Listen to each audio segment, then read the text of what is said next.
Back here is our next video on MCQs from MTP1 of CF Final Law, which is of March 2021 old course. Okay, let's go through the MCQs. In order to make Robotics Toys Private Limited as its subsidiary, Golden Royce Robots Limited raised its investment in robotics toys from 40% to 60% of its paid up capital.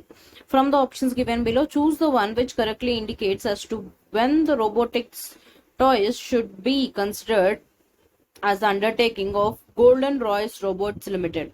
So it is as per section 180. Undertaking means option B.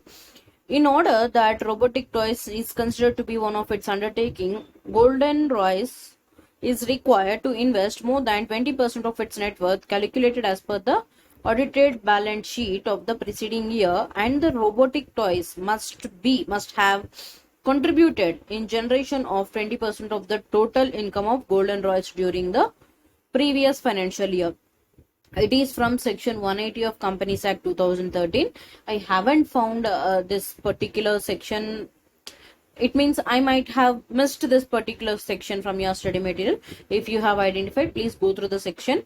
It is section 180, 180. Okay, let's move on to the next question. This is a straightforward definition that was given, that was asked as an MCQ question. Okay, next question says, A Limited, an Indian company, holds an commercial plot in Chennai, India. It intends to sell the same. Mr. Superseller is a real estate broker with head office in the USA. Mr. Superseller is appointed to find the buyers for the land. A company, Messrs. Glory Inc., based out of USA, is identified as a buyer. Messrs. Glory is controlled from India and is hence a person resident in India under FEMA provisions. Messrs. Glory agrees to buy the land for $6 lakh.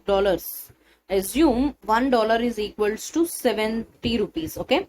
Messrs. Superseller is to be paid commission at a rate of 7% of the sale proceeds.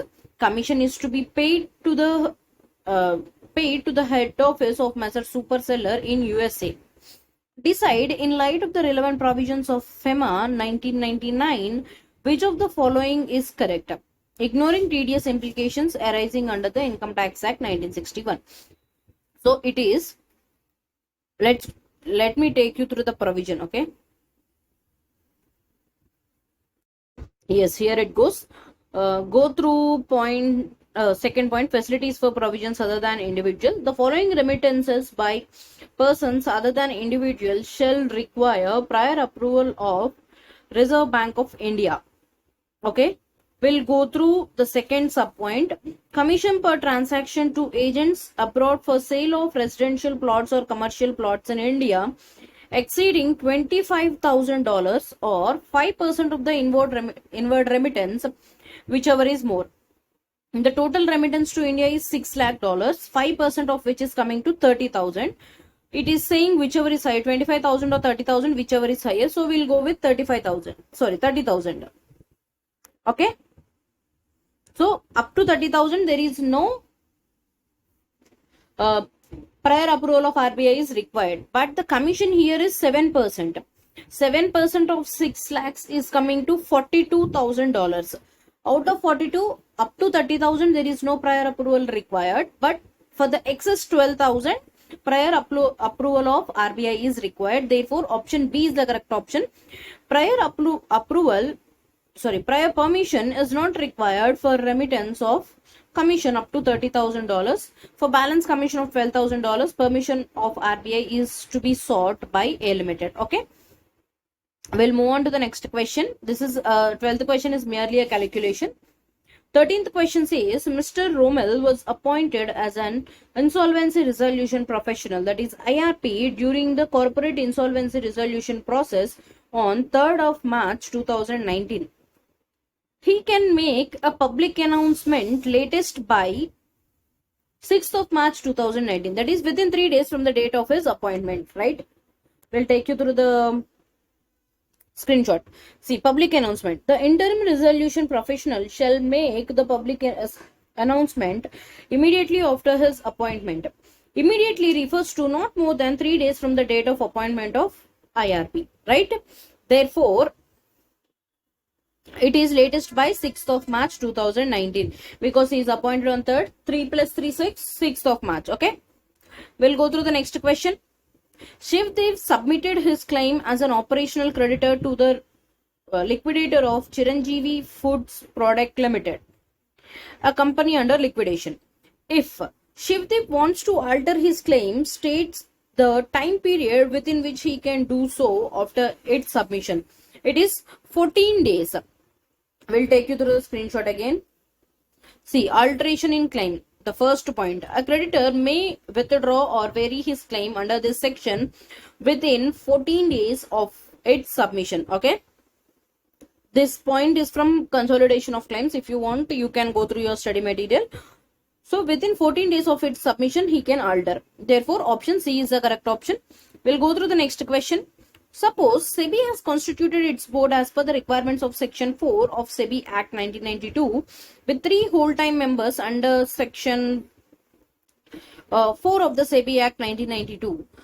But one of them resigned, and to refill his post, it took 1 month. Examine acts done in between the vacancy period as per SEBI Act 1992. Nothing. All acts are valid. All acts are valid as per Section 8 of SEBI Act 1992. Option C is the correct option. Vacancy does not invalidate the proceedings that were conducted. Okay. We'll go through the last MCQ from this MTP. Mr. Ram gave 2 of his friends cash amount of 2 lakh each in case of dire necessity of their business purposes. Later, at the time of return, he asked both of them in lieu of the same to buy his product via credit card and online transfers in installments through next couple of months' time, for which he used bills to adjust the amount of his account books. Does this payment system through credit card and online transfer mode are covered under Money Laundering Act? Yes, they are covered. Yes, option B says yes. Money laundering transactions done via credit card and online payments comes under the Prevention of Money Laundering Act. That's it. With this, we have completed the MTP of CA Final Law Old Course, MTP 1, which was conducted in March 2021. Hope these videos are helpful to you. If you find these videos helpful, please do like, share and subscribe. Do share with your friends and help them to revise at the earliest. Thanks for watching.